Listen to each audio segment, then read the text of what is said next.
Desi Ranasari dengan NIM 31933210117, jurusan Pendidikan Sejarah Fakultas Ilmu Sosial Universitas Negeri Medan. Nah, pada video kali ini saya ingin membuat tugas mengenai CBR atau Critical Book Report dengan judul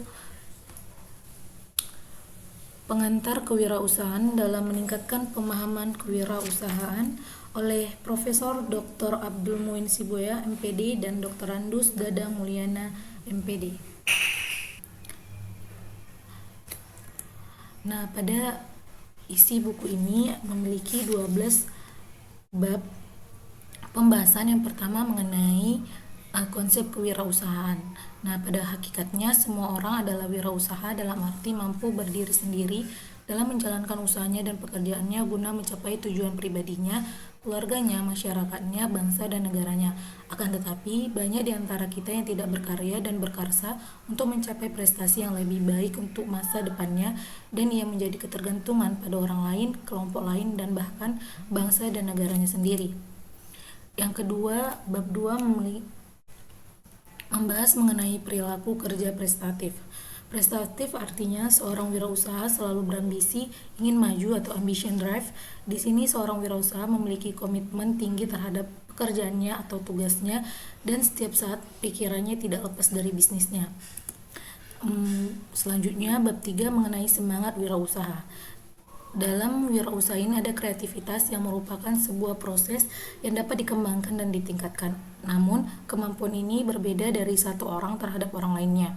Kemampuan dan bakat merupakan dasarnya, akan tetapi pengetahuan dari lingkungannya dapat juga mempengaruhi kreativitas seseorang. Selama ini ada anggapan yang salah mengenai orang yang kreatif. Ada yang mengatakan hanya orang jenius atau pintar saja yang memiliki kreativitas.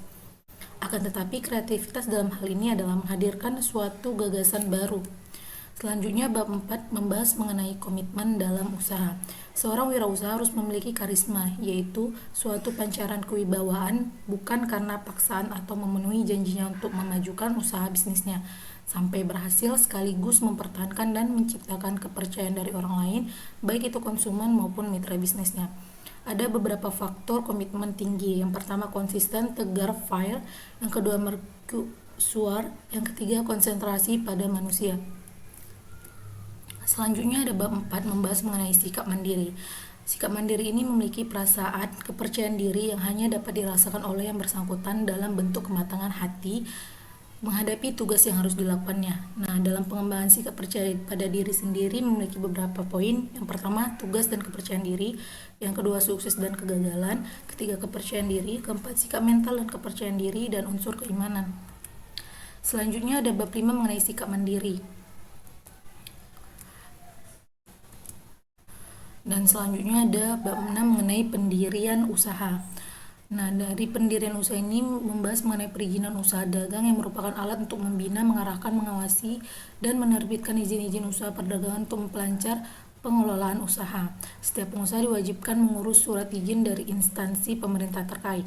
Nah, ada beberapa sistem pengelolaan keuangan. Yang pertama, pentingnya masalah keuangan, fungsi keuangan dan permodalan, perencanaan keuangan, dan investasi. Selanjutnya ada bab 7 mengenai peluang usaha. Dalam mengkaji peluang usaha yang dapat dijalankan, seorang wirausahawan tidak harus memiliki jenis usaha yang paling mudah atau ringan, bersih, untung besar, dan tidak perlu berpikir susah. Akan tetapi, identifikasilah jenis usaha apa saja yang mungkin dapat dilakukan dan halal. Usaha-usaha tersebut sebenarnya terdapat di sekitar kita, dan kita hanya mengelolanya dan menjadikannya sebagai suatu usaha secara berkesinambungan. Selanjutnya mengenai bab 8, risiko dalam usaha. Dalam risiko usaha membahas mengenai pembahasan mengelola keuangan. Administrasi keuangan memegang peranan penting dalam rangka peningkatan dan berkesinambungan perusahaan. Sasaran utama pengaturan administrasi keuangan adalah peristiwa-peristiwa yang berhubungan dengan keuangan itu sendiri. Selanjutnya bab 9 mengenai aspek-aspek perencanaan usaha, yaitu tujuan usaha merupakan sesuatu yang akan dicapai atau dihasilkan perusahaan yang bersangkutan. Tujuan usaha adalah target yang bersifat kuantitatif, dan pencapaian target tersebut merupakan ukuran keberhasilan kinerja perusahaannya. Nah, tujuan usaha ini pada dasarnya untuk jangka panjang dengan tugas yang harus diselesaikan selama waktu itu dan akan mengarahkan kinerja perusahaannya. Selanjutnya ada bab 10 mengenai proposal usaha. Nah, dalam proposal usaha ini membahas mengenai prospek usaha yang akan dilaksanakan sangat menentukan kegiatan yang akan dilakukan. Berbagai prospek usaha dapat dilakukan oleh wirausahawan. Untuk menindaklanjutinya, prospek usaha tersebut dibutuhkan berbagai macam kebutuhan-kebutuhan yang mendukung terlaksananya kegiatan yang akan dilakukan dalam rencana usaha yang akan dirintis. Selanjutnya bab 11 mengenai usaha kecil. Pada dasarnya jenis usaha kecil dan menengah atau UKM dikelola oleh pemiliknya sendiri, kadang dibantu oleh keluarganya dan tenaga pembantu. Pemilik usaha mengerjakan usahanya bahkan sampai mengurus rumah tangganya sendiri. Kemudian di dalam kegiatan usahanya itu dibantu oleh beberapa tetangga dan tenaga tetap. Selanjutnya bab 12 mengevaluasi hasil usaha.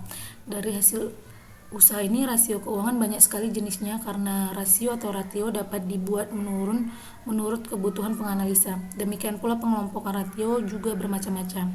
Apabila dilihat dari sumber dari mana ratio dibuat, maka ratio digolongkan menjadi 3 golongan. Yang pertama ratio neraca, yang kedua ratio laporan rugi dan laba, yang ketiga ratio antar pelaporan.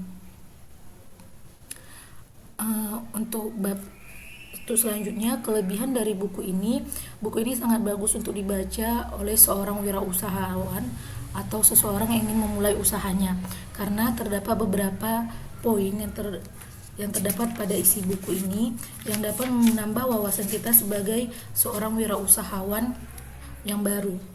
Untuk kekurangan pada buku ini hanya saja tidak dilengkapi oleh gambar-gambar pendukung agar tampak menarik.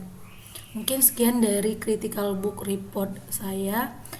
Semoga bermanfaat. Assalamualaikum warahmatullahi wabarakatuh.